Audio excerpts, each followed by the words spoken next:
ابو سعید خدری رضی اللہ تعالیٰ عنہ فرماتے ہیں کہ ایک دن نبی اکرم صلی اللہ علیہ وسلم منبر پر تشریف فرما ہوئے، ہم بھی آپ کے چاروں طرف بیٹھ گئے۔ فرمایا، مجھے تم پر میرے بعد جو خوف ہیں وہ یہ ہیں کہ تمہارے اوپر دنیا کی زینت اور دنیا کا مال بہت ہو جائے گا۔ اس سے پہلے ہفتے سے جو سبق ہم پڑھ رہے ہیں وہ ہیں دنیا کے باب میں انسان کو زہد اختیار کرنا چاہیے اور اتنا دنیا کے پیچھے دیوانہ نہ بنے کہ جس کی وجہ سے وہ دین سے غافل ہو جائے۔ دنیا کمانے سے شریعت نے کبھی منع نہیں کیا۔ ہمارے بہت سارے صحابہ کرام کی زندگیاں دولت سے بھری ہوئی تھی اور اس کے باوجود نبی اکرم صلی اللہ علیہ وسلم نے ان کو جنت کی بشارتیں سنائی۔ حضرت عثمان غنی رضی اللہ تعالیٰ عنہ انتہائی درجہ مالداری کا حال، مدینہ شریف آنے کے بعد ایک ہی کنواں تھا میٹھے پانی کا، وہ یہودی کا کنواں تھا۔ مسلمان جب وہاں پانی بھرنے کے لیے جاتے تھے تو مسلمانوں کو بہت اخیر میں وہ پانی دیتا تھا اور دوسرے لوگ پہلے پانی استعمال کر لیتے تھے، بھر لیتے تھے۔ نبی اکرم صلی اللہ علیہ وسلم کو اس بات کا بڑا غم تھا۔ حضرت نے فرمایا، کون ہے جو یہ کنواں خرید لے؟ اب ظاہر سی بات ہے کہ مدینے سے بالکل قریب چوراہے پر، پھر میٹھا پانی جس کی سب کو ضرورت، وہ کتنا مہنگا اس نے بیچا ہوگا، لیکن اس نے جو قیمت مانگی حضرت عثمان رضی اللہ تعالیٰ عنہ نے دے دی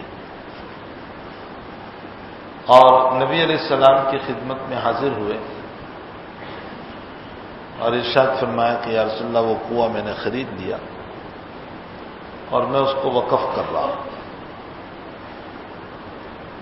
پانی کے وقف کرنے پر بہت بڑا ثواب ہے۔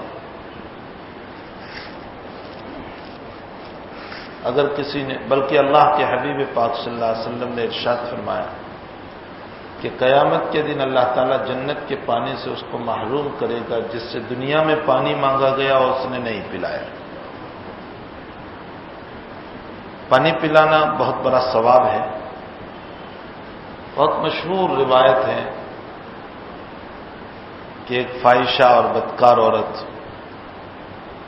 لیکن ایک کتے کو پانی پلایا تو اللہ نے اس کی بخشش فرما دی، اور اللہ کے نبی فرماتے ہیں کہ میرا معراج میں جانا ہوا اور مجھے جہنم بتائی تو میں نے ایک عورت کو دیکھا کہ ایک بلی ہے جو اپنے پاؤں سے اس کو مار رہی ہے۔ میں نے جبریل سے پوچھا کہ یہ کون عورت ہے؟ فرمایا یہ نمازی بھی تھی، روزے دار بھی تھی، سب کچھ تھا، لیکن اس نے ایک بلی پالی تھی جس کو کھانا نہیں کھلاتی تھی، بھوکے رکھتی تھی اور نہ چھوڑتی تھی تاکہ کہیں اور جگہ جا کر کھا لے، نہ خود کھلاتی تھی نہ کسی کو کھلانے دیتی تھی۔ فرمایا کہ ساری نماز اور ساری عبادت ایک طرف اور وہ بلی اس کو نوچ رہی ہے۔ تو ایک جانور کے ساتھ بھی اتنا سارا مسئلہ ہے، تو پھر کسی کو پانی پلانا، اس میں کوئی قید نہیں کہ مسلمان ہی کو پانی پلانا، غیر مسلم بھی ہو، بڑا ثواب ہے پانی پلانے کا۔ کہیں ضرورت کا بور کرا دیا، ضرورت کا کنواں کھدوا دیا، ضرورت میں آپ نے ٹھنڈے پانی کا نظام کر دیا، کولر رکھ دیا، اس کا بڑا ثواب ہے۔ ایصال ثواب کے بہت سارے راستے ہیں ہمارے پاس۔ بعض لوگ ایصال ثواب اسی کو سمجھتے ہیں کہ 30 سپاروں کی پیتی مسجد میں رکھ دو، حالانکہ ڈھیر ساری ہوتی ہے اور کام بھی کچھ نہیں آتی، اتنی ساری ڈھیر ساری پیتیاں رکھی ہوئی ہے، لیکن لوگ رکھتے ہی جاتے ہیں، اور شاید برسوں میں ایک مرتبہ بھی وہ کھولی نہیں جاتی۔ اس کے بجائے ضرورت مندوں کی ضرورتوں میں ہم پیسے لگائیں گے تو اس کا بہت بڑا فائدہ ہے۔ حضرت عثمان غنی رضی اللہ تعالیٰ عنہ نے کنواں خریدا، اور کنواں خرید کر اللہ کے نبی سے فرمایا کہ میں اس کو وقف کرتا ہوں۔ اسی لیے نبی اکرم صلی اللہ علیہ وسلم نے فرمایا اذا مات الانسان انقطع عمله الا ثلاث، انسان مر جاتا ہے تو اس کا زندگی کا نامہ اعمال بند، لیکن 3 عمل ایسے ہیں کہ جو انسان کے مرنے کے بعد بھی اس کا ثواب جاری رہتا ہے۔ نمبر 1، اس کی اولاد صالح ہے، وہ نیک اولاد چھوڑ کر گیا، اور اس کی اولاد دینداری پر ہے، تو اولاد دینداری کرتی رہے گی، ثواب اللہ تعالیٰ والدین کو دیتا رہے، لیکن اولاد میں سے کچھ کم نہیں کرے گا۔ یہ مطلب نہیں ہے کہ اولاد میں سے ثواب کم کر کے والدین کو دیتا ہو، اولاد کو اپنی عبادت کا پورا ثواب ملے گا، لیکن ادھر والدین کو بھی اللہ تعالیٰ اتنا ہی ثواب عطا کریں گے۔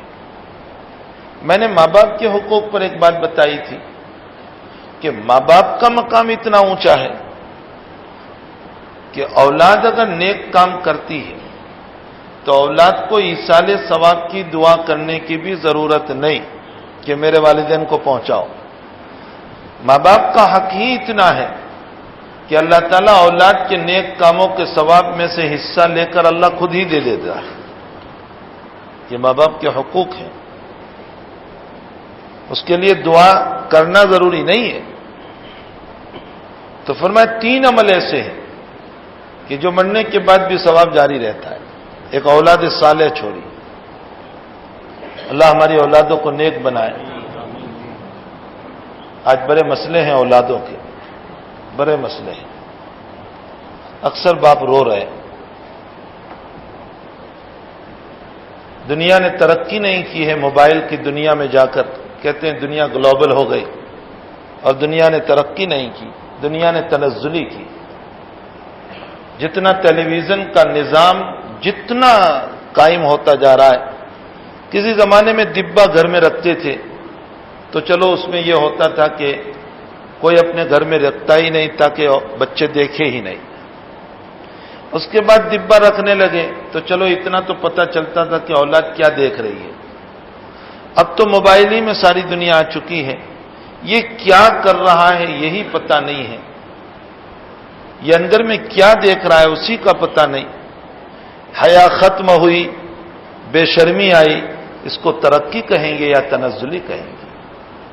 دنیا سے حیا ختم ہو گئی اور بے شرمی کا ایک ماحول بن گیا۔ آئے دن دیکھو نا، اخبار پڑھو، 5-5 سال کی بچیاں، 4-4 سال کی بچیاں، ارے جو ایک باپ بننے کے قابل عمر ہے وہ بے رحم بن کر کے جب یہ سارے کام کر رہا ہے، اب بتائیے کہ یہ ترقی ہوئی یا تنزلی ہوئی؟ چلا رہی ہے حکومت، اس وقت جو ہے سب شور کر رہے ہیں کہ یہ کیا ہو رہا ہے، یہ کیا ہو رہا ہے۔ اگر ہم سے پوچھے تو ہم جواب دیں گے تم نے تعلیم کے ادارے تو کھولے ہیں لیکن تربیت اور اخلاق کے ادارے نہیں کھولے۔ تعلیم کے لیے تو تم بہت دوڑ رہے ہو، یہ اسکول کھولو، وہ اسکول کھولو، میڈیم انگلش ہونا چاہیے اور سینٹرل گورنمنٹ سے جوائنٹ ہونا چاہیے اور اسٹیٹ گورنمنٹ سے جوائنٹ ہونا چاہیے اور اس کا یہ اسٹیٹس ہونا چاہیے۔ تم نے یہ سب تعلیم کے ادارے کھولے، تربیت کا کوئی ادارہ نہیں کھولا، اور پڑھانے والوں نے تعلیم دی لیکن تربیت نہیں کی۔ یہ اسی کا نتیجہ ہے۔ ہمارے آقا صلی اللہ علیہ وسلم نے صحابہ کو تعلیم کم دی، تربیت زیادہ کی۔ تعلیم کم دی، بہت ساری روایتیں میں اس سے پہلے بھی بتا چکا ہوں کہ حضرات صحابہ کو ان روایتوں کا پتہ نہیں تھا، سارے صحابہ کو ساری حدیثیں معلوم نہیں تھی۔ یہ جتنی روایتیں ہمارے پاس ہے، بخاری کی 7000 روایت اور مسلم کی 8000 روایت اور ترمذی کی ڈھیر روایت اور ابو داؤد کی ڈھیر روایت، اور ان تمام کتابوں کی روایت کو جمع کرو تو لاکھوں سے زیادہ روایتیں ہمارے پاس ہے، صحابہ کے پاس اتنی روایتیں نہیں تھی۔ میں نے غالباً ایک واقعہ سنایا تھا کہ حضرت ابو موسیٰ اشعری رضی اللہ تعالیٰ عنہ حضرت عمر رضی اللہ تعالیٰ عنہ کے پاس آئے اور سلام کیا ایک مرتبہ، جواب نہیں ملا، پھر سلام کیا، جواب نہیں ملا، پھر سلام کیا، جواب نہیں ملا۔ حضرت عمر کسی کام میں مشغول تھے، امیر المؤمنین ہیں، کسی کام میں مشغول تھے، تو حضرت ابو موسیٰ رضی اللہ تعالیٰ عنہ واپس ہو گئے۔ حضرت عمر کے کان میں بھنک لگی کہ کسی نے سلام کیا تھا۔ فرمایا کون ہے بھائی؟ تو دربان نے بتایا کہ ابو موسیٰ تھے۔ فرمایا بلاؤ ان کو، کہاں گئے؟ فرمایا وہ تو چلے گئے۔ فرمایا جاؤ بلا کر لاؤ، بلا کر لائے۔ فرمایا کیوں چلے گئے؟ فرمایا سمیعت رسول اللہ صلی اللہ علیہ وسلم، میں نے اپنے نبی سے حدیث سنی کہ کسی کے دروازے پر جاؤ اور 3 مرتبہ سلام کرو، اگر وہ جواب دے تو ٹھیک ہے ورنہ واپس ہو جاؤ۔ وہ کام میں ہوگا کوئی اپنے گھر کے، مجبور نہ کرو اس کو۔ تو میں نے اس حدیث پر عمل کیا، 3 مرتبہ آپ کو سلام کیا، جواب نہ ملا تو میں واپس ہو گیا۔ تو حضرت عمر نے فرمایا کہ یہ حدیث جو تم بیان کر رہے ہو اس پر کوئی گواہ ہے؟ کسی اور نے سنی ہے یہ حدیث حضور سے؟ گواہ لاؤ ورنہ یہ کوڑے سے پٹائی کروں گا تمہاری۔ ابو موسیٰ مسجد میں گئے، مسجد نبوی میں، فرمایا بھائی یہ حدیث کسی نے سنی ہے؟ تو انصار کی مجلس تھی، انہوں نے فرمایا کہ ہاں یہ حدیث تو ہم میں کا ہر آدمی جانتا ہے، اور فرمایا گواہی کے لیے ابو سعید کو لے جاؤ، ابو سعید خدری۔ ابو سعید خدری انصار میں چھوٹے صحابی، انصار نے اشارہ کیا کہ ہمارے وہاں کا چھوٹا بچہ بھی جانتا ہے ابو سعید، حضرت عمر امیر المؤمنین، ان کو اتنا پتہ نہیں اس حدیث کا۔ ابو سعید خدری گئے اور جا کر کے فرمایا ہاں میں نے بھی یہ حدیث سنی ہے۔ حضرت عمر یہ بتانا چاہ رہے تھے کہ حدیث کے باب میں احتیاط کرو، اصل مسئلہ یہ تھا، حدیث کے باب میں احتیاط۔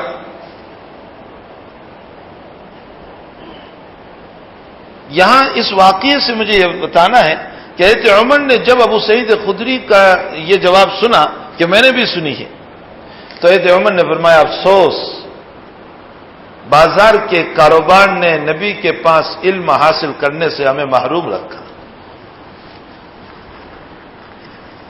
صحابہ کے پاس ساری روایتیں نہیں ہوتی تھی، کتنے مسائل وہ ہیں کہ جس میں حضرات صحابہ کے پاس علم نہیں ہے، کبھی ام سلمہ کو پوچھ رہے ہیں، کبھی حضرت عائشہ کو پوچھ رہے ہیں، کبھی فلاں کو پوچھ رہے ہیں، کبھی فلاں کو پوچھ رہے ہیں۔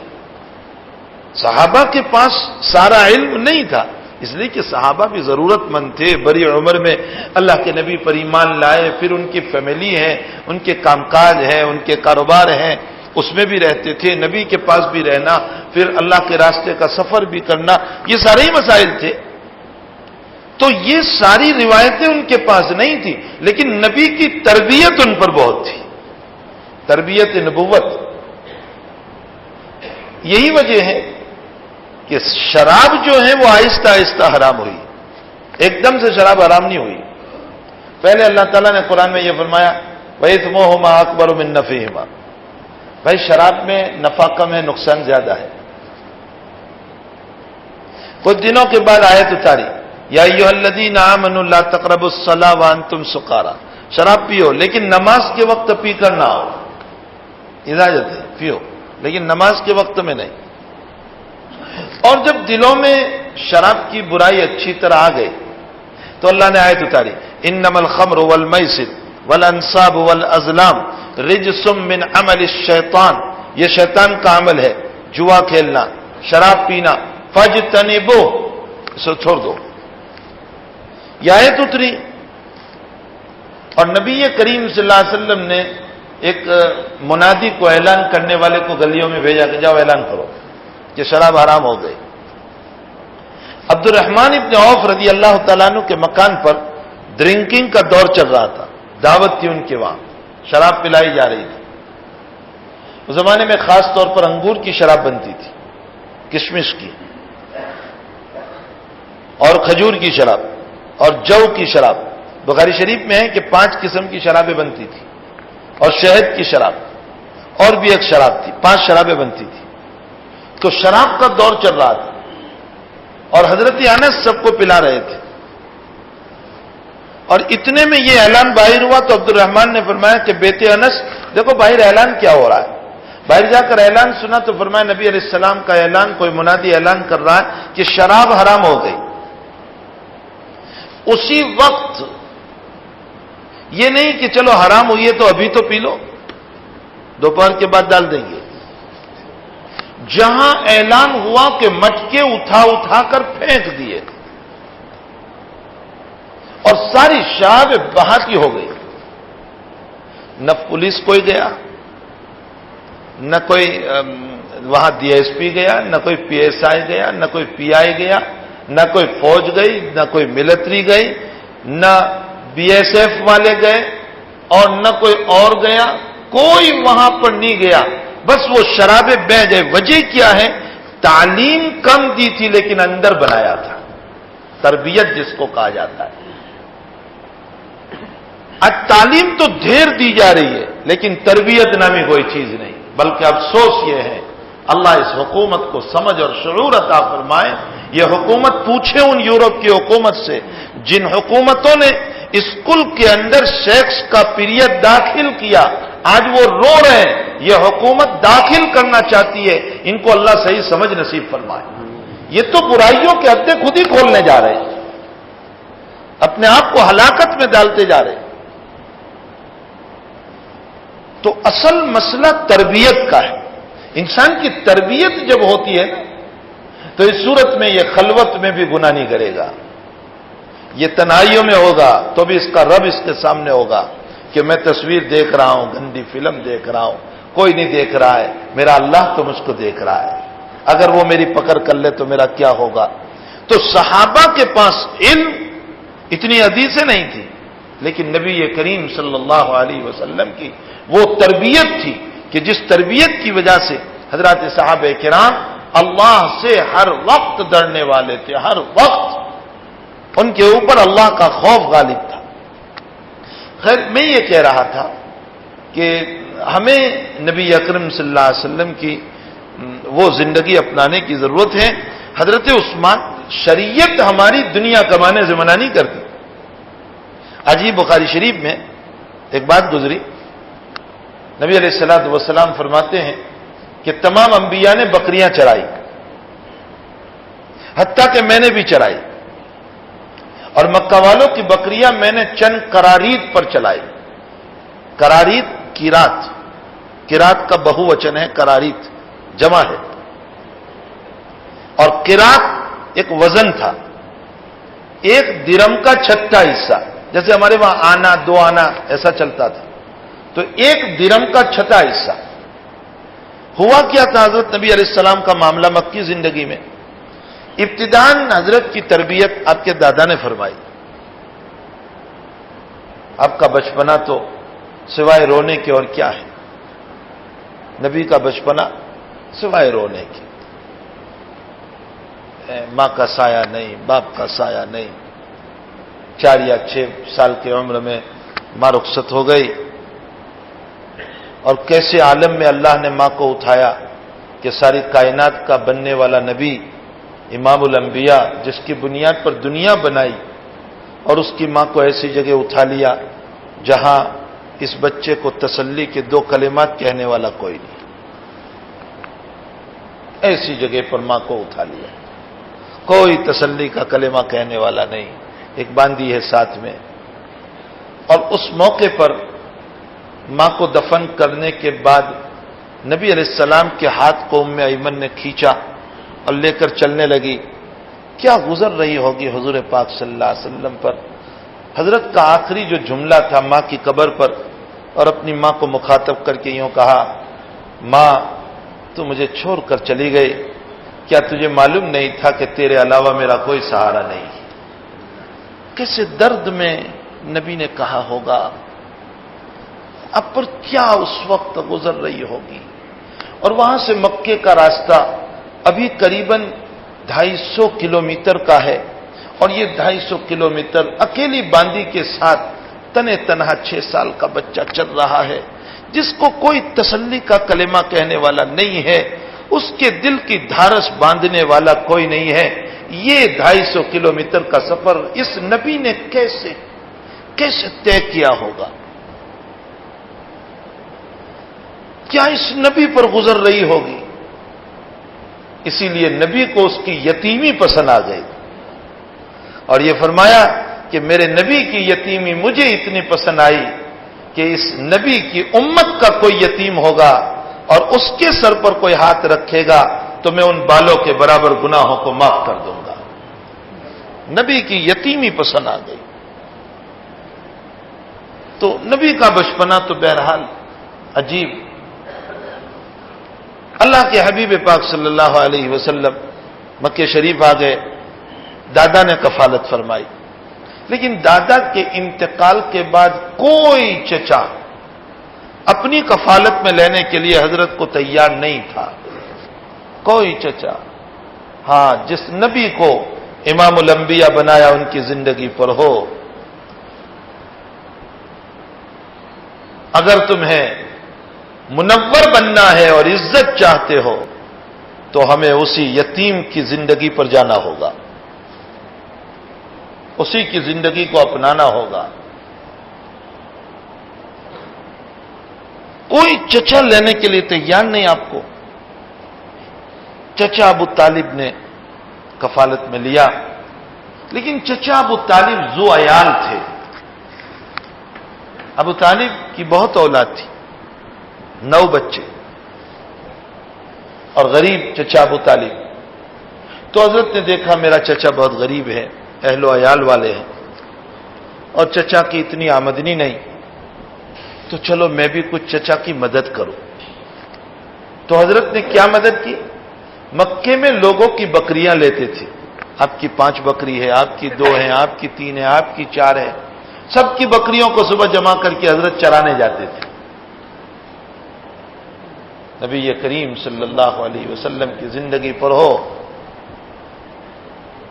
سب کی بکریوں کو لے کر حضرت چرانے جاتے اور مہینے بھر میں کچھ معاوضہ ملتا. شام کو پھر ہر ایک کے مکان پر بکریاں چھوڑنے جاتے. اس پر جو معاوضہ ملتا وہ اپنے چچا کو دیتے تھے کہ چچا میں بھی کچھ آپ کی مدد کروں تاکہ گھر چلے. اللہ ہماری اولادوں کو اپنے ماں باپ کا تعاون کرنے کی توفیق عطا فرمائے. آج تو ہر بچہ جہاں کچھ بڑا ہو گیا اور کمانے لگا تو کہتا ہے مائی اون بزنس، میرا اپنا پرائیویٹ مسئلہ ہے. ان جملوں نے ہمیں تباہ کر دیا.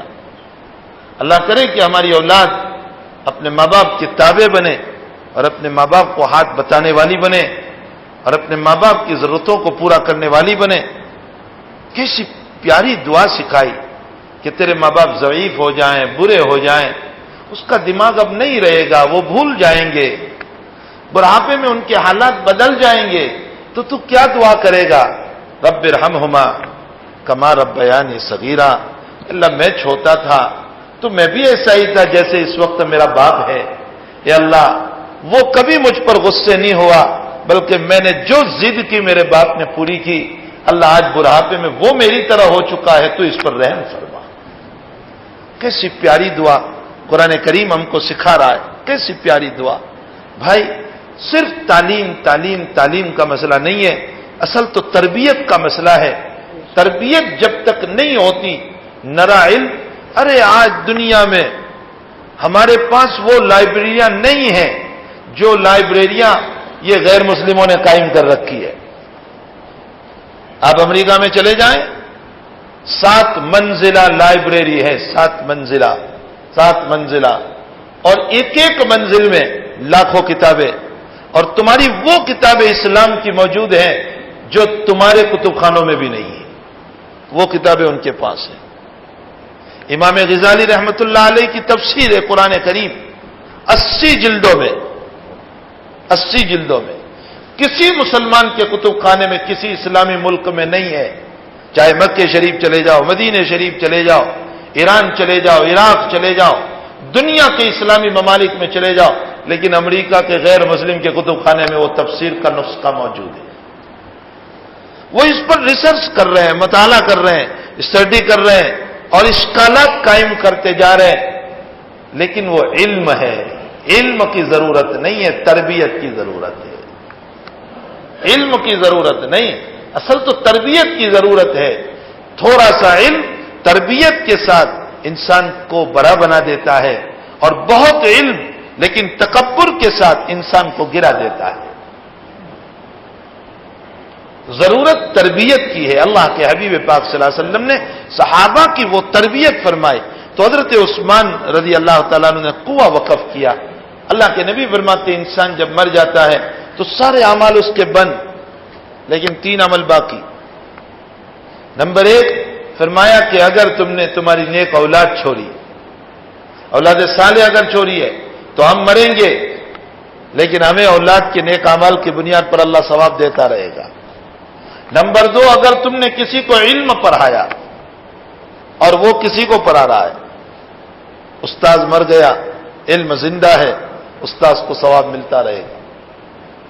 نمبر 3 تم نے امت کی ضرورت کی کوئی چیز بنا دی، مسجد ہے، مدرسہ ہے، ہاسپٹل ہے، مہمان خانہ ہے، کنواں ہے، ضرورت کی کوئی بھی چیز جو امت کے کام آ جائے، اس میں تم نے کچھ حصہ لے لیا، کچھ بنا دیا، جب تک اس کی اینٹ سے اینٹ باقی رہے گی اللہ تمہیں ثواب پہنچاتا رہے گا۔ یہ تو امام ابو حنیفہ اور امام مالک فرماتے ہیں، اور امام شافعی، امام احمد ابن حنبل اور ایک پیش کرتے ہیں۔ فرمایا حاجی حج کرتے ہوئے احرام کی حالت میں مر گیا تو اس کو بھی احرام ہی کی حالت میں دفن کر دو، اس لیے کہ قیامت کے دن یہ لبیک پڑتا ہوا اٹھے گا۔ حنفیہ اور مالکیہ کے وہاں تو یہ مسئلہ نہیں ہے۔ حنفیہ اور مالکیہ تو فرماتے ہیں کہ حاجی احرام کی حالت میں اگر مر گیا تو اب اس کا احرام ختم، اس لیے کہ اس حدیث میں صرف 3 کو بیان کیا، اس میں حاجی نہیں ہے، اس لیے اس کا احرام ختم۔ اب اس کو غسل بھی دے سکتے ہیں، اس کو کپڑا بھی پہناؤ اور اوپر سے خوشبو بھی لگاؤ، احرام کا کوئی مسئلہ اس پر نہیں۔ امام شافعی اور امام احمد ابن حنبل رحمہ اللہ تعالیٰ فرماتے ہیں کہ ایک حاجی اللہ کے نبی کے ساتھ تھے اور وہی حاجی اوپر سے گرے، اونٹنی پر سے نیچے گرے، سر میں چوٹ آئی اور وہ مر گئے۔ اللہ کے حبیب نے فرمایا ان کو ان کے احرام میں دفن کرو، ان کا سر کھلا رکھو، ان کا چہرہ کھلا رکھو اور اسی عالم میں دفن کرو، یہ قیامت میں تلبیہ پڑھتا ہوا آئے گا۔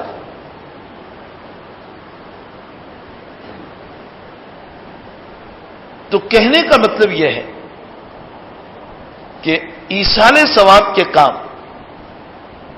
پھر ایصال ثواب میں بدلہ مشکل ہے، بدلہ لینا یہ غلط بات ہے۔ اس پر ایک مسئلہ مجھے یاد آیا، امام شافعی رحمۃ اللہ علیہ اور امام احمد ابن حنبل اور امام مالک رحمہ اللہ تعالی کے وہاں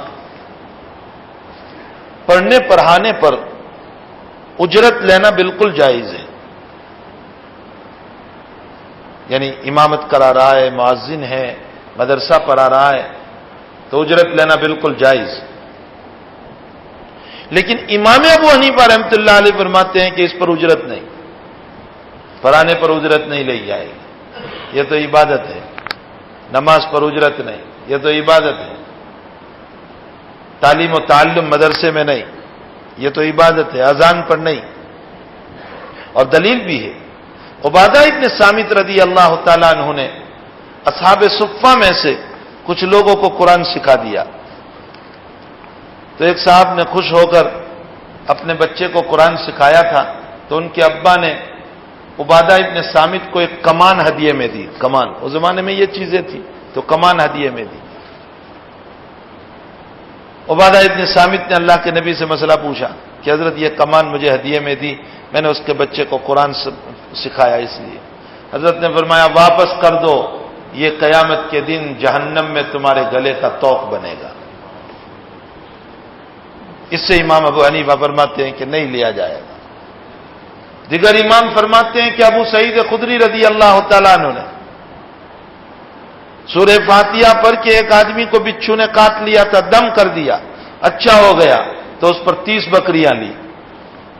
حضرت سے مسئلہ پوچھا تو حضرت نے فرمایا ہاں کھاؤ اس کو اور میرا بھی حصہ رکھنا۔ لیکن احناف کے متاخرین یعنی پیچھے والے علماء نے اجازت دے دی کہ تنخواہ لے سکتے ہیں، اس لیے کہ اگر تنخواہ کا مسئلہ نہ کیا جائے تو یہ سارے شرعی مسائل جو ہیں وہ بیکار ہو جائیں گے، پھر کوئی نماز پڑھانے والا نہیں ملے گا، پھر کوئی قرآن پڑھانے والا نہیں ملے گا، پھر کوئی مدرسے میں پڑھانے والا نہیں ملے گا، اس لیے بالکل جواز کا فتویٰ دیا۔ یہاں علماء نے ایک بات لکھی ہے کہ جہاں ضرورت ہے وہاں فتویٰ دیا ہے لینے کا، پڑھنا پڑھانا، امامت ہے، اذان ہے، لیکن جہاں ضرورت نہیں ہے وہاں اس کا فتویٰ نہیں دیا جائے گا، وہاں لینے کا مسئلہ نہیں ہوگا۔ جیسے مثلا ایصال ثواب کے لیے قرآن پڑھا جا رہا ہے تو ایصال ثواب کے لیے کچھ دیا نہیں جائے گا، لوگ نہیں آتے، خود بیٹا پڑھ لے اکیلا قرآن، کیا خلل پڑے گا اس میں؟ لیکن اس کے بدلے میں کچھ دیا نہیں جائے گا، یہ نہیں کہ اس کے بدلے میں کھلایا جائے، ایصال ثواب کے اندر کچھ نہیں۔ اسی طرح علماء نے لکھا ہے کہ تراویح کے مسئلے میں نہیں دیا جائے گا۔ کیوں؟ اگر کوئی تراویح پڑھانے والا نہیں ملتا ہے تو علم طرح پڑھ لیں گے، مختصر پڑھ لیں گے، لیکن تراویح کے بدلے میں اجرت نہیں دی جائے گی، اجرت، اجارہ جس کو کہتے ہیں، تنخواہ۔ لیکن ایک مسئلہ یاد رکھے، خوش نہ ہو جائیں کہ چلو اچھا ہوا چھٹی ہو گئی، اجارہ نہیں دیا جائے گا، نذرانہ ضرور دیا جائے گا۔ اجارہ اور نذرانہ میں فرق ہے۔ اجارے کا مطلب تو ہوتا ہے مسجد کی رقم سے جیسے امام کو تنخواہ دیتے ہیں ویسے مسجد کی رقم سے دینا، یہ تو ممنوع ہے، لیکن ہر مصلی کو چاہیے کہ جس حافظ صاحب نے مہینہ بھر ہمارے لیے محنت کی، وہ سارے کاموں کو چھوڑ چھاڑ کر ہماری تراویح پڑھانے کے لیے دن بھر قرآن پڑھتا رہا، یاد کرتا رہا، اور اس نے ہمیں قرآن سنایا اور قرآن کی تراویح پڑھائی، ہر مصلی کو چاہیے کہ اپنی طرف سے اس کو کچھ ہدیہ دے۔ سمجھ میں آیا؟ اجرت نہیں، اجرت تو جو مسجد کی رقم سے دی جاتی وہ نہیں دی جائے گی، اور اس کے لیے مستقلاً مسجد والے چندہ بھی نہ کریں، چندہ کر کے نہ دیں، یہ بھی اجرت میں ہو جاتا ہے۔ لیکن ہر مصلی کو چاہیے کہ وہ اپنے اس حافظ صاحب کو جنہوں نے تراویح پڑھائی ہے ان کو کچھ نہ کچھ دیں۔ وہاں کینیڈا میں مفتی سعید صاحب دامت برکاتہم بھی تھے، میں بھی ایک مسجد میں تھا دوسری، تو مفتی سعید صاحب نے یہ مسئلہ بیان کیا، حافظ صاحب کو دوسرے دن پوچھا 28 روزے کو کہ بھائی کسی نے کچھ ہدیہ دیا تم کو، مہینہ بھر تم نے تراویح پڑھائی تو کچھ دیا؟ تو حافظ صاحب نے کہا کہ ایک صاحب نے مجھے قرآن شریف ہدیے میں دیا۔ تو مفتی سعید صاحب نے ہنستے ہوئے کہا قرآن تو تیرے دل میں ہی موجود تھا، اس کو دینے کی کیا ضرورت تھی؟ یہ بھی کوئی ہدیہ ہوا؟ ارے کچھ دیتا تو $2-4 دے دیتا۔ پھر مفتی سعید صاحب نے اس پر 2 گھنٹے کی تقریر فرمائی۔ خیر یہ مسئلہ تو ضمناً آ گیا، میں تو یہ کہہ رہا تھا کہ تربیت اولاد، اور اسی کے ضمن میں ایک بات کہہ رہا تھا کہ حضرات صحابہ دولت کے نقشوں میں تھے۔ حضرت عثمان رضی اللہ تعالیٰ عنہ کے پاس اتنا مال کہ غزوہ تبوک کے موقع پر جب نبی علیہ السلام نے یہ فرمایا کہ ہمیں مال کی ضرورت ہے تو حضرت عثمان نے 300 اونٹ، ایک اونٹ نہیں 300 اونٹ، وہ بھی سامان سے بھرے ہوئے، 900 کلومیٹر جانا ہے تبوک میں اور 900 کلومیٹر آنا ہے، یعنی 1800 کلومیٹر میں کتنا سامان چاہیے، وہ 300 کے 300 اونٹ پر بھرا ہوا ہے، اور وہ 300 اونٹ نبی کی خدمت میں دیے اور فرمایا حضرت اگر اب بھی ضرورت ہو تو عثمان خدمت کرنے کے لیے حاضر ہے۔ کتنی دولت اللہ نے دی تھی، اور اللہ کے نبی نے خوش ہو کر یوں فرمایا کہ میرے عثمان نے آج اتنا تعاون کیا ہے کہ آج کے بعد اگر میرا عثمان کوئی عبادت نہیں کرے گا تو بھی جنت میں جائے گا۔ اس کا یہ مطلب نہیں کہ عبادت چھوڑ دی حضرت عثمان نے، دولت کے نقشوں میں بھی انہوں نے اپنے رب کو راضی کیا۔ اپنے اللہ کو راضی کیا. صرف غریبی میں اللہ راضی ہوتا ہے یہ مطلب نہیں ہے، مالداری میں بھی اللہ راضی ہوتا ہے. ایک غریب کو بھی جنت کی ضرورت ہے، ایک مالدار کو بھی جنت کی ضرورت ہے. ایک غریب اپنی غربت میں صبر کر کے اللہ کو پاتا ہے، ایک مالدار اپنی دولت میں شکر کر کے اللہ کو پاتا ہے. دونوں ہی راستے، ایک صبر کا راستہ، ایک شکر کا راستہ. کہنے کا مطلب یہ ہے کہ شریعت دنیا کمانے سے منع نہیں کرتی، لیکن دنیا کو دل میں جگہ دینے سے منع کرتی ہے. اور دل میں جگہ دینے کی نشانی یہ ہے کہ نماز کا وقت ہوا، نماز چھوڑ دی اور کاروبار میں لگا ہوا ہے، دوڑ رہا ہے اسی کے پیچھے، اور دین غائب ہے. زکوٰۃ فرض ہے، ادا نہیں کر رہا ہے. مال میں اور حقوق ہے، ادا نہیں کر رہا ہے. حج فرض ہو چکا ہے، نہیں کر رہا ہے. اپنی فیملی کے حقوق ادا نہیں کر رہا ہے، ان کی کفالت اور ذمہ داری پوری نہیں کر رہا ہے. اور ایسا دیوانہ بنا ہوا ہے کہ سود کو بھی جائز قرار دینے کے فتوے دے رہا ہے اور سود لینے کی کوشش کر رہا ہے. حتیٰ کہ سود کیا، حلال و حرام کی تمیز میرے آقا صلی اللہ علیہ وسلم نے فرمایا انسان کے کفر پر مرنے کی نشانی یہ ہے کہ وہ حلال اور حرام کی تمیز کو ختم کر دے. اگر اس نے حلال اور حرام کی تمیز کو ختم کر دی، جائز اور ناجائز کی، کہ یہ حلال ہے یا حرام ہے، یہ تمیز ہی اگر ختم کر دی، تو اس صورت میں اللہ کے نبی فرماتے ہیں خطرے کی گھنٹی ہے کہ اب کہیں اس کی موت کفر پر نہ ہو. خطرے کی گھنٹی ہے. تو ایک انسان دولت کے نقشے میں بھی اپنے رب کو راضی کر سکتا ہے. یہ نہیں کہا گیا کہ تمہیں کمانا نہیں. یہاں جو باتیں بیان کی جا رہی ہے وہ آج کی روایت جو ابھی پڑھی گئی، اللہ کے نبی فرماتے ہیں کہ مجھے میرے دنیا سے رخصت ہونے کے بعد جو سب سے بڑا خطرہ ہے وہ یہ ہے کہ تمہارے اوپر دنیا کی زینت بہت ہو جائے گی، خوبصورتی. آج نہیں دیکھ رہے ہیں کیا حالات ہیں. جی ہمارے لیے تو وہ غریبی اچھی تھی جس میں رب یاد آتا تھا. آج دولت کے نقشوں میں ہم وہ دیوانے بن گئے ہیں کہ ہم نے اپنے نبی کی سنتوں کے بھی سودے کر لیے. اب ہماری شادیاں سنت پر نہیں ہو رہی ہے، ہماری شادیاں خلاف سنت ہو رہی ہے. آج ہماری بچی اور غیر مسلم کی بچی دونوں ایک ساتھ جب نکلتی ہے، وہ لباس پہن کر ہماری بچی نکلتی ہے کہ ہمیں فرق کرنا مشکل ہو جاتا ہے کہ یہ مسلم کی بچی ہے یا غیر مسلم کی بچی. کثرت دولت نے ہمیں اللہ سے دور کر دیا، اللہ سے بیگانہ کر دیا، اللہ تعالیٰ سے ہٹا دیا، شریعت سے ہٹا دیا. نبی کو اسی بات کا خوف تھا، اسی بات کا. اس لیے حضرت نے فرمایا مجھے تمہارے اوپر یہی خوف ہے کہ دنیا کی زینت تم پر بہت ہو جائے گی. دوسری روایت میں فرمایا وعنہ ان رسول اللہ صلی اللہ علیہ وسلم قال ان الدنیا حلوۃ خضرۃ، دنیا میٹھی بھی ہے اور پکی بھی ہے. دیکھو کوئی فروٹ پکا بھی ہو پک جاتا ہے اور میٹھا بھی بہت ہو تو کیڑے بہت جلدی پڑ جاتے ہیں اس میں. نبی نے فرمایا دنیا میٹھی بھی ہے اور پکی بھی ہے، مجھے تم پر خطرہ ہے. فینظر کیف تعملون، دیکھ لینا کہ تم اس دنیا کے ساتھ کیا معاملہ کرنے والے ہو. مجھے خطرہ ہے اس بات پر کہ تمہاری دنیا تمہیں جہنم میں نہ لے جائیں. فاتقوا الدنیا واتقوا النساء، دو باتیں فرمائی. فرمایا دنیا کے باب میں بھی اللہ کو سامنے رکھنا اور عورتوں کے باب میں بھی اللہ کو سامنے رکھنا. اس لیے کہ انسان کے پاس دنیا ہوتی ہے نا تو ہی یہ زنا کی طرف بھی دوڑتا ہے، تو ہی یہ بدکاریوں کی طرف بھی دوڑتا ہے، تو ہی یہ ناجائز راستوں کی طرف بھی دوڑتا ہے.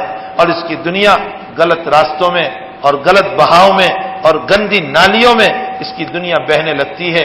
اللہ تعالیٰ ہمارے جوانوں کو بلکہ ہم تمام کو اللہ تعالیٰ ان تمام برے امراض سے ہماری حفاظت فرمائے. تیسری روایت میں فرمایا عن انس رضی اللہ تعالیٰ عنہ ان النبی صلی اللہ علیہ وسلم قال اللهم لا عيش الا عيش الاخرة فاغفر الانصار والمهاجرة. یہ حضرت نبی علیہ السلام جب مسجد نبوی تعمیر فرما رہے تھے تو کوئی مزدور تھوڑے ہی تھے صحابہ کے پاس، حضور کے پاس.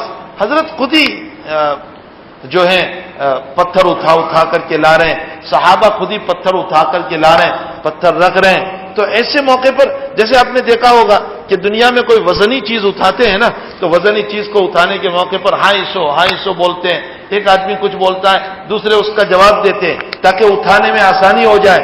تو جب مسجد بنا رہے تھے تو حضرات صحابہ پڑھتے تھے نحن الذین بایعوا محمدا، ہم وہ ہیں کہ جنہوں نے حضور کے ہاتھ پر بیعت کی ہے اور آپ کے ہاتھ پر اسلام لائے ہیں، اور ہم برابر آپ کی اتباع اور اطاعت کرتے رہیں گے.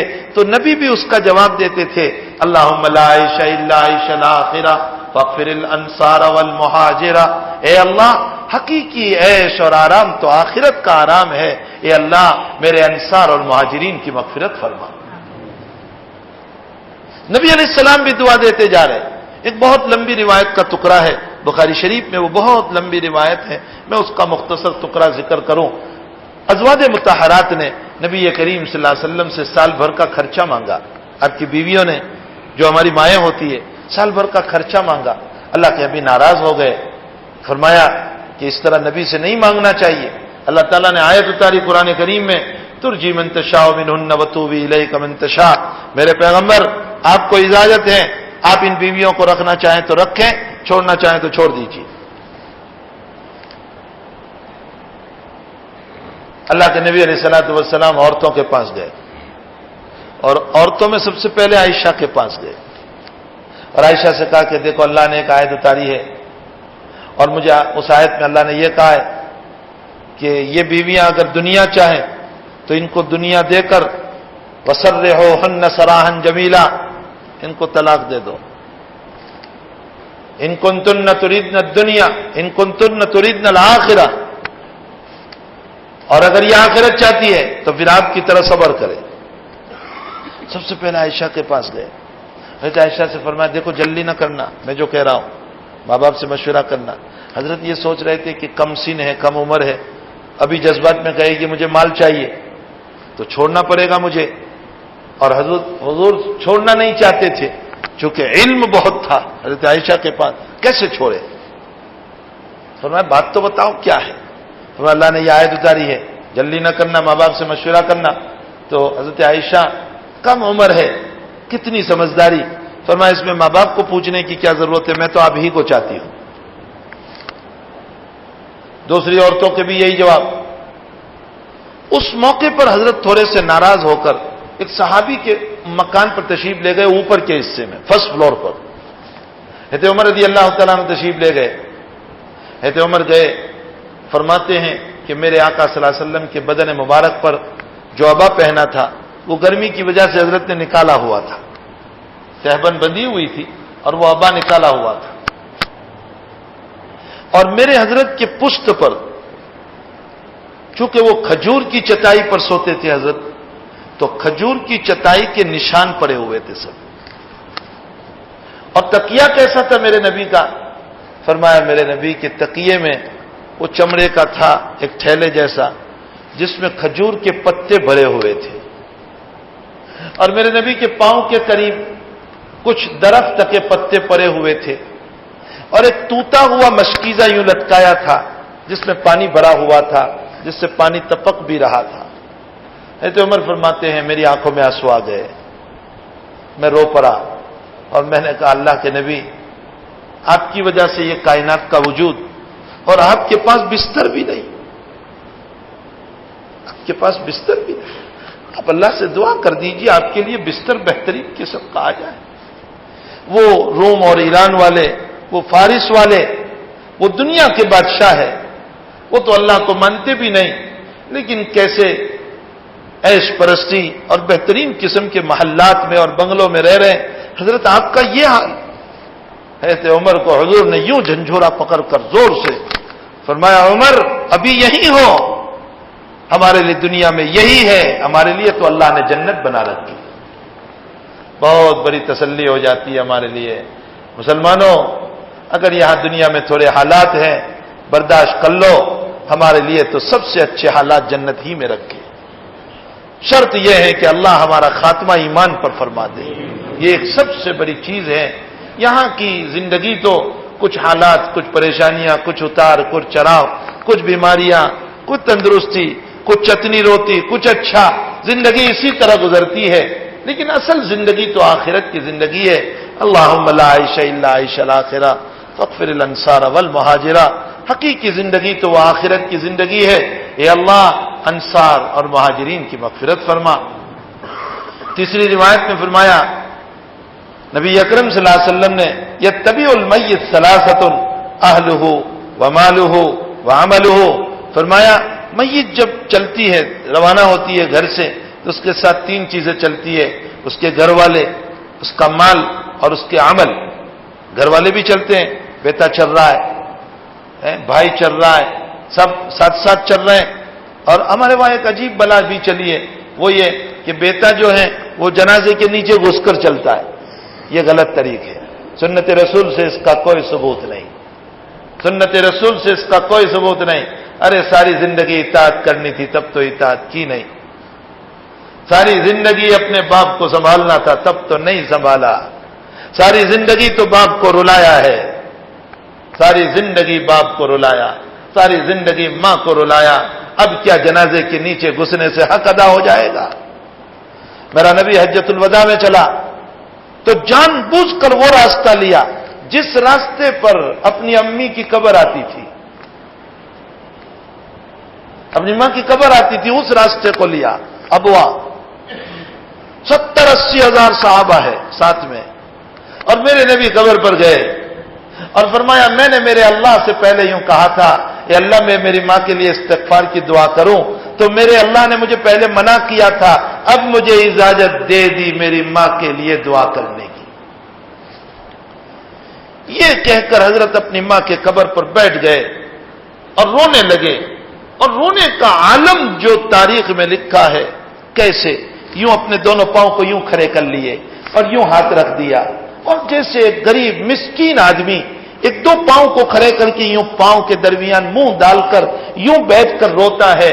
گھنٹوں میرے نبی اپنی ماں کی قبر پر روتے رہے، جبکہ ماں کو دنیا سے گزرے ہوئے 56 سال ہو چکے ہیں.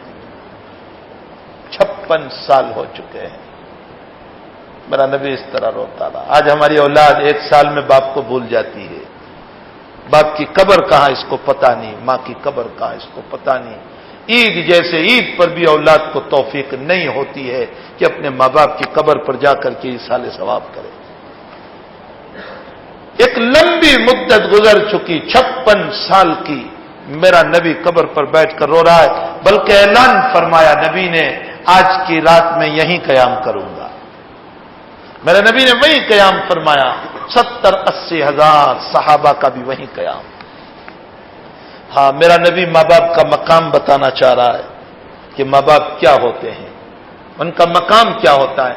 تو جو خدمت کرنی چاہیے حیاتی میں وہ تو کرتا نہیں، اور اب جب ماں مر گئی، باپ مر گیا، تو جنازے کے نیچے گھس کر کے چل رہا ہے. ارے اس سے دوسرے اٹھانے والوں کو تکلیف ہو رہی ہے. یہ کون سی سنت سے ثابت ہوا؟ بہرحال فرمایا انسان جب مرتا ہے تو اس کے گھر والے ساتھ چلتے ہیں. نمبر 2 اس کا مال بھی ساتھ چلتا ہے. مال بھی ہے نا، اس میں رضائی بچھی ہوئی ہے، اس کا مال ہے. اس کی چادر ہے، اس کا مال ہے. یہ ساری چیزیں ساتھ چل رہی ہے. اور تیسرا اس کا عمل بھی ساتھ چل رہا ہے. فرمایا اس کا مال اور اس کے اہل وہ تو یہیں قبر پر آ کر کے کہہ دیتے ہیں السلام علیکم، اب اس سے آگے ہم نہیں آئیں گے. بیٹا بھی کہہ رہا ہے ابا جی بس میں نہیں آ سکتا ہوں. جس بیٹے کے لیے زندگی کھپا دی وہ یہیں تک کا ساتھ، حلال و حرام کی تمیز کیے بغیر کماتا رہا کماتا رہا کماتا رہا. حسن بصری فرماتے ہیں دنیا کا سب سے بڑا بے وقوف وہ ہے جس نے حرام مال کمایا، اولاد کے لیے چھوڑ گیا، اولاد مزے اڑا رہی ہے اور باپ قبر میں سزا بھگت رہا ہے. اس سے بڑھ کر بے وقوف کوئی نہیں کہ اپنے آپ کو اپنے ہاتھوں بچھو کو پکڑا. اس نے اپنے ہاتھوں بچھو کو پکڑا، اولاد مزے کر رہی ہے اور خود عذاب میں مبتلا ہے. اس سے بڑھ کر بے وقوف کون ہو سکتا ہے؟ تو اس کا مال بھی اس کو کہہ رہا ہے بس اب میں نہیں آ سکتا آگے. اس کے اہل بھی کہہ رہے ہیں اب نہیں آ سکتے. اس کے عمل کہہ رہے ہیں ہم ساتھ چلیں گے. اب عمل ساتھ چلتے. ایک دوسری روایت میں مسلم شریف میں ہے کہ نبی اکرم صلی اللہ علیہ وسلم نے فرمایا مرنے والا مر رہا ہے، اس کے 3 بھائی، ایک بڑا بھائی، ایک درمیانی، ایک چھوٹا. تو مرنے والے نے اپنے بڑے بھائی سے کہا میری مدد کر، میری مدد کر، میں مر رہا ہوں. منع کر دیا، میں کچھ نہیں کر سکتا. دوسرے کو بلایا، مدد کر، کہا نہیں کر سکتا ہوں. تیسرے کو بلایا، کہا اچھی بات ہے، میں مدد کروں گا، قبر میں بھی ساتھ رہوں گا، حشر میں بھی رہوں گا، میری طاقت رہی تو انگلی پکڑ کے جنت میں بھی لے جاؤں گا. نبی فرماتے صحابہ سے سمجھ میں آئی کوئی بات؟ فرمایا اللہ و رسول عالم، کچھ نہیں آیا سمجھ میں. فرمایا بڑا بھائی جو ہے نا وہ انسان کی دولت ہے. یہ مرتے وقت پوچھتا ہے اے میری تجوری، میرے بینک بیلنس، میری جائیداد، میرا مال، میری پراپرٹی، میری کچھ مدد کر دو تم. میں نے تمہارے لیے بہت مصیبتیں جھیلی ہے، رات رات بھر بیدار رہا ہوں، کچھ مصیبت، کچھ میری مدد. تو مال کہتے ہیں کہ ہم کیا مدد کریں، جب تک تیری آنکھ کھلی رہے گی تو دیکھتا رہے گا، تیری آنکھ بند ہو گئی ہم تیرے وارثوں کے پاس چلے جائیں گے. یہ اپنی اولادوں سے پوچھتا ہے دوسرا بھائی، اپنی اولاد، اپنے اہل و عیال سے پوچھتا ہے میں مر رہا ہوں میری کوئی مدد. کہیں گے ابا کیا مدد کریں، کفن دفن کریں گے، ایثار ثواب کریں گے، قبر تک چلیں گے، اس سے آگے کچھ نہیں. اپنے عمل سے پوچھتا ہے کہ تم کچھ مدد کرو. عمل کہیں گے کہ تو نے ہم پر بہت ظلم کیا ہے، لیکن توتے ہوئے عمل صحیح، ہم تیری مدد کریں گے قبر میں بھی، حشر میں بھی، اور ہماری طاقت رہی تو ہم تجھے انگلی پکڑ کے جنت میں بھی لے جائیں گے. تو بھائی جو قبر میں آنے والا ہے اس کے لیے تو زیادہ محنت کرنی چاہیے. جو قبر میں آنے والی چیز ہے، یہ روایت سے نبی اکرم صلی اللہ علیہ وسلم یہ بتانا چاہ رہے ہیں کہ جو چیز ساتھ چلنے والی ہے اس کے لیے تو بڑی محنت کرنا چاہیے. لیکن افسوس کہ جو فانی ہے اس کے لیے ہماری محنت ہے، اور جو آگے تک چلنے والی ہے اس کے لیے ہماری کوئی محنت نہیں ہے. اللہ تعالی ہم تمام کو صحیح دنیا کمانے کی توفیق دے، حلال دنیا کمانے کی توفیق دے، جائز دنیا کمانے کی توفیق دے، اور پھر اس دنیا کو دل میں اتارنے کے بجائے اپنے رب کو اپنے دل میں اتارنے کی ہمیں توفیق عطا فرمائے. مالدار تو ہمارے صحابہ بھی تھے. عبد الرحمن ابن عوف کی مالداری کا عالم، جیسے ہمارے گھروں میں گلے کے ڈھیر ہوتے ہیں، عبد الرحمن ابن عوف کے گھر میں درہموں کا ڈھیر تھا. لیکن ان کے دراہیم اور دنانیر، ان کے سونا اور چاندی ان کو اللہ کی عبادت سے غافل نہ کر سکی. بخاری شریف میں ہے کہ مغرب کے وقت افطاری رکھی جاتی ان کے سامنے، تو افطاری کے موقع پر وہ اپنے شہید ہونے والے صحابہ کو یاد کرتے اور یوں کہتے کہ ان لوگوں نے دنیا سے کچھ نہیں کمایا، سب اللہ کے پاس لیا. اے اللہ مجھے میری نیکیوں کا بدلہ کہیں تو نے یہاں تو نہیں دے دیا، آخرت میں میرے لیے کچھ نہیں ہوگا. یہ کہہ کر ایک کھجور کھا کر روتے ہوئے افطاری سے کھڑے ہو جاتے تھے. مولانا علی میاں صاحب ندوی علیہ الرحمٰن نے لکھا ہے کہ میرا دورہ ہوا پاکستان کا، میں وہاں گیا تو ایک ہوٹل میں اترا تھا. مرحوم ضیاء اس وقت حیات تھی اور ان کی حکومت تھی. انہوں نے مجھ کو پتہ چلا، وہ سیدھے ہوٹل پر آئے، انہوں نے مجھے دعوت دی اور مجھے یوں کہا کہ مولانا افطاری میرے ساتھ ہوگی. رمضان کا مہینہ تھا. میں نے کہا اچھی بات ہے. میں گیا، میں سمجھا کہ بادشاہ ہے یہاں کا، اس کی افطاری کا نہ معلوم نظام کیا ہوگا. لیکن جب افطاری کا وقت آیا تو مولانا فرماتے ہیں کہ 2-4 گلاس پانی ہے اور 2-4 گلاس شربت ہے اور 2-4 گلاس دودھ کولڈ ڈرنک ہے اور ایک پیالے میں کھجور ہے، بس یہ اتنی چیز رکھی ہے. ہم نے افطاری کر لی. مولانا فرماتے میں نے اپنے دل میں سوچا کہ شاید نماز کے بعد شاہی دسترخوان کوئی ہوگا بہت بڑا. لیکن جہاں نماز پوری ہوئی اور اوابین پڑھ کر کے ہم فارغ ہوئے تو ہم نے دیکھا کہ ایک کھنچے میں چاول اور دال اور کچھ کچومر اور پاپڑ رکھے ہوئے ہیں، اور اسی کھنچے میں مرحوم ضیاء بھی بیٹھے، میں بھی بیٹھا، حتیٰ کہ اپنے دربان کو بھی ساتھ میں بٹھا دیا. اور فرمایا مرحوم ضیاء نے اس وقت مجھے لفظ کہا تھا حضرت یہ بھی تو روزے دار ہے نا، اس کو بھی تو افطاری کرنی ہے. فرماتے ہیں پھر مجھے ہوٹل میں سونے نہیں جانے دیا، اپنے وہاں سلایا. عجیب بات جو بیان فرمائی ہے، کیا لکھا ہے؟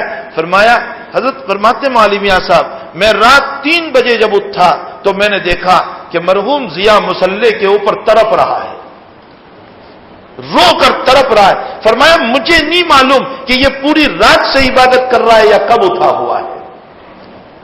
بھائی دنیا کو دین بناؤ، دین کو دنیا بنانے کے بجائے دنیا کو دین بناؤ. اگر دنیا دین بن جائے تو خدا کی قسم ہر جگہ پر مزے ہی مزے ہیں، یہاں بھی مزے، آخرت میں بھی مزے. اور اگر دین کو دنیا بنا لیا تو وقتی طور پر تو نفس کی خواہشات پوری ہو جائے گی، لیکن آخرت میں ہمارے لیے کچھ نہیں ہوگا۔ اللہ تعالیٰ ہم تمام کو صحیح دنیا کمانے کی، ڈھنگ کی دنیا کمانے کی، اور نہیں ہے تو اللہ سے صبر کے طریق پر راضی رہنے کی اللہ تعالیٰ ہم تمام کو توفیق عطا فرمائے۔ صلی اللہ علی نبی الکریم برحمتک یا ارحم الراحمین۔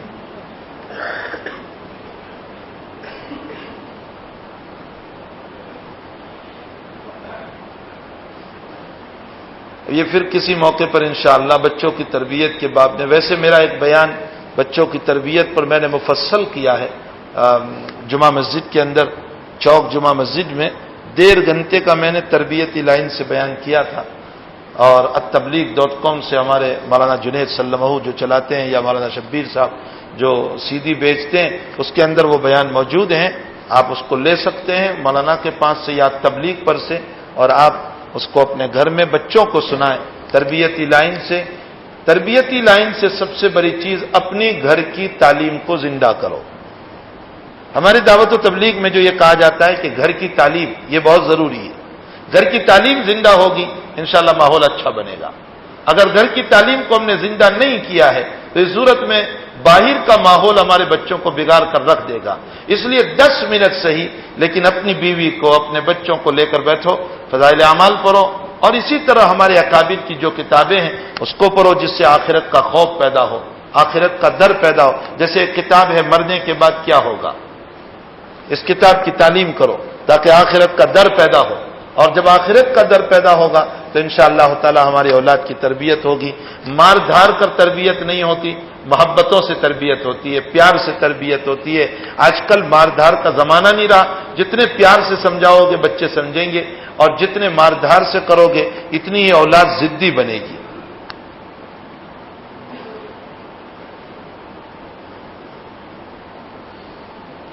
نبی اکرم صلی اللہ تعالی علیہ وسلم کے جیب کا مسئلہ جو تھا، حضرت کا جیب جو ہوتا تھا وہ کرتے کے اندر کی طرف ہوتا تھا۔ یہ جو ہم اوپر رکھتے ہیں، حضرت کا جیب اوپر نہیں ہوتا تھا، حضرت کا جیب اندر ہوتا تھا۔ حضرت کے جیب کے بعد میں دونوں طریقہ آئے ہیں، آپ نے رائٹ میں بھی رکھا ہے سیدھی طرف بھی، اور آپ نے لیفٹ میں بھی رکھا ہے بائیں طرف بھی، دونوں طرف نبی اکرم صلی اللہ علیہ وسلم سے جیب کا ثبوت ہے۔ جناب مقصود بھائی قریشی کا انتقال ہو گیا ہے، دعا کی درخواست ہے، جاپا بازار مسجد کے قریب۔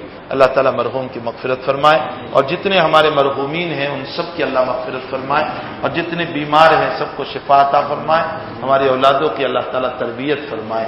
اللہم صلی علی سیدنا حبیبنا و شفیعنا و سندنا مولانا محمد مبارک وسلم۔ یا احد الصمد الذي لم يلد ولم يولد ولم يكن له كفوا احد۔ اللهم ربنا ظلمنا انفسنا وان لم تغفر لنا وترحمنا لنكونن من الخاسرين۔ لا اله الا الله الحليم الكريم، سبحان الله رب العرش العظيم، والحمد لله رب العالمين۔ نسألك موجبات رحمتك وعزائم مغفرتك والغنيمة من كل بر والسلامة من كل إثم، لا تدع لنا ذنبا إلا غفرته، ولا هما إلا فرجته، ولا دينا إلا قضيته، ولا مريضا إلا شفيته، ولا ميتا إلا رحمته، ولا حاجة من حوائج الدنيا والآخرة هي لك رضا إلا قضيتها يا أرحم الراحمين۔ اللہ ہمارے گناہوں کو معاف فرما، اللہ ہمارے قصوروں سے درگزر فرما۔ اللہ دیکھنا اتنی بڑی جماعت تیرے نبی کی محبت پر دوری دوری آ رہی ہے، اے اللہ تیرے نبی کے کلام سے محبت ہے اور تیرے کلام سے محبت ہے، اے اللہ تجھے اس محبت کا واسطہ ہے، اللہ سب کی مغفرت فرما دے، اللہ سب کی مغفرت فرما دے۔ تجھے تیرا کلام کا واسطہ، تجھے تیری محبت کا واسطہ، تجھے تیرے نبی کی محبت کا واسطہ۔ اے اللہ تیرا نبی بہت بڑا تھا، اور تو نے تیرے نبی کے کلام کی قرآن میں قسم کھائی اور فرمایا وقیلہ یا رب ان ہؤلاء قوم لا یؤمنون۔ جو نبی تجھے اتنا پیارا تھا اسی نبی کی محبت میں یہ لوگ دوڑ کے آ رہے ہیں، اے اللہ اس نبی کی محبت سے معاف فرما دے، معاف فرما دے، معاف فرما دے۔ اے اللہ اس نبی کی سچی پکی محبت نصیب فرما، عقیدت نصیب فرما، ان کے طریقوں پر چلنے کی توفیق عطا فرما، ان کی سنتوں کو اپنے گھروں میں اور ہماری زندگیوں میں اتارنے کی اور زندہ کرنے کی اللہ ہم سب کو توفیق عطا فرما، ہماری اولاد کی تربیت فرما، ہماری اولاد کی تربیت فرما۔ اے اللہ اگر تو نے دولت دی ہے تو وہ بھی تیری امانت ہے، شکر کے راستے سے تجھے راضی کرنے کی توفیق عطا فرما۔ اگر تو نے غریبی دی ہے تو اے اللہ یہ بھی تیری طرف سے ہم انعام سمجھتے ہیں۔ اے اللہ صبر کے راستے سے ہمیں تجھے خوش کرنے کی توفیق عطا فرما۔ الہ العالمین بگڑنے اور پھسلنے، ضلالت اور گمراہیوں سے ہماری نسلوں کی، ہماری اولادوں کی اللہ پوری حفاظت فرما۔ اللہ گندے ماحول سے حفاظت فرما، اللہ گندی دوستیوں سے حفاظت فرما، اللہ گندی صحبتوں سے حفاظت فرما۔ اے اللہ تمام بیماروں کو شفائے دائمہ عطا فرما، مرحومین کی مغفرت فرما۔ اللہ جس مرحوم کا بھی انتقال اور جنازہ ہے اللہ اس کی بھی مغفرت فرما اور تمام مرحومین کی مغفرت فرما۔ اللہ پریشان حالوں کی پریشانیوں کو دور فرما۔ اللہ بہت سارے تیرے بندے قرض میں ڈوبے ہوئے ہیں، اللہ وہ اپنے حالات ہم سے کہتے ہیں، حقیقت میں اللہ وہ تجھ سے کہہ رہے ہیں۔ اللہ ان کے قرض کو دور کرنے کی اے اللہ اسباب پیدا فرما دے، غیب سے ان کی شکلیں اور صورتیں پیدا فرما دے، ان کے حالات کو ختم فرما دے۔ اللہ غیب سے ان کے قرض کی ادائیگی کی شکلیں اور صورتیں پیدا فرما دے۔ الہ العالمین بے اولادوں کو اولاد عطا فرما، اولاد والوں کی اولادوں کو آنکھوں کی ٹھنڈک بنا۔ اے اللہ بے نکاحوں کے نکاح کا انتظام فرما۔ اللہ ہمارے جوانوں کے دلوں میں تیری خشیت، تیرا خوف اور تیری محبت نصیب فرما۔